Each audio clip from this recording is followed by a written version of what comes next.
Entre sa carrière et son nouveau-né, ce n'est pas étonnant. Il semblerait qu'elle ait même appelé Jean-Jacques Goldman à la rescousse pour un projet qui lui tient assez à cœur. Jennifer Bartoli, plus connue sous son prénom, n'est pas une star comme les autres. En effet, la chanteuse est la première star de la télé-réalité. Avant elle, il y a bien sûr eu des autres célébrités issues des émissions de télé-crochet. Mireille Mathieu en est un parfait exemple. Cependant, elle est mission de Jennifer et Oli un peu plus loin. En 2001, la jeune femme participe à la première saison de la Star Academy, diffusée sur TF1. L'émission est totalement innovante. La télé-réalité n'existe que depuis un an sur le petit écran franqué, avec Loft Story sur M6. Dans la Star Academy, les participants vivent enfermés dans un château. Mais plutôt que de ne rien faire, ils passent leur journée à être coaches pour devenir des stars de la chanson.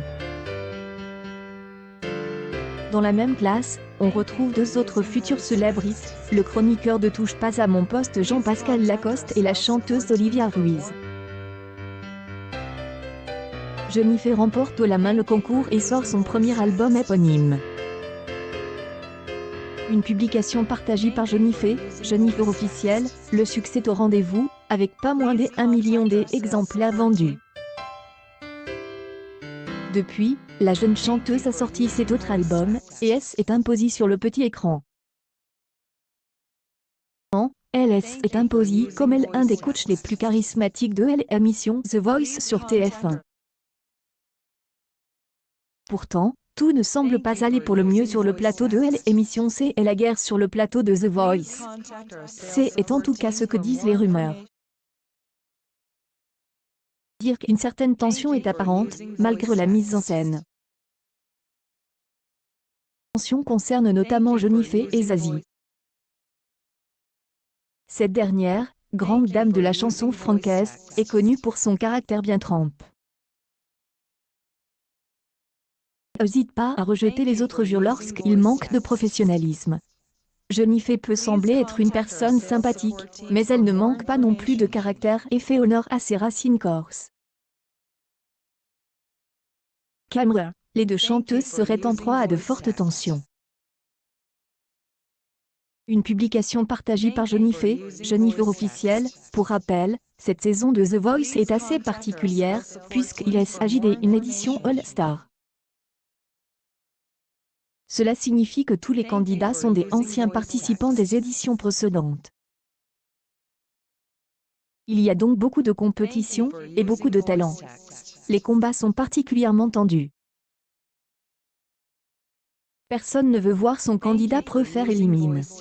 Jennifer avait menacé de quitter le plateau, de grouter de voir deux de ses candidats préférés s'affronter en duel. Malia Music, pic.tweet.com/.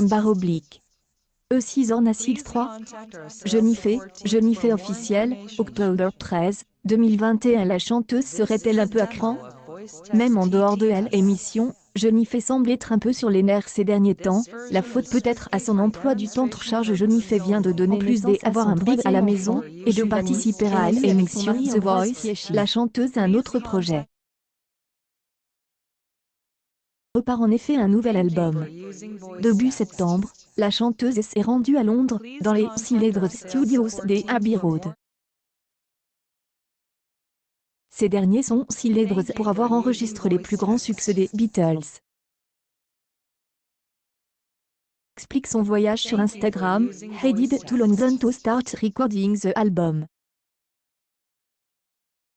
Pouvoir enregistrer dans des conditions live, dans des studios mythiques d'un autre temps, et qui ont vu passer les plus grandes stars internationales, voir les chansons prendre vie sans machine et seulement jouer avec des musiciens incroyables. Je voulais un album pour la scène, avec des cuivres, des violons. Il semble qu'elle manque d'inspiration. Jennifer a fait appel au grand Jean-Jacques Goldman pour l'aider à créer son album. Le chanteur légendaire vit à Londres une grande partie de l'année, ses filles étant là pour étudier l'anglais. Cependant, On ne sait pas si Jean-Jacques Goldman a simplement donné des conseils à Jennifer, ou est-ce qu'il a participé à l'écriture de son album. Il faudra attendre de voir le résultat pour en avoir le net. News People Jennifer Roselle son ras-le-bol, elle demande de l'aide à Jean-Jacques Goldman.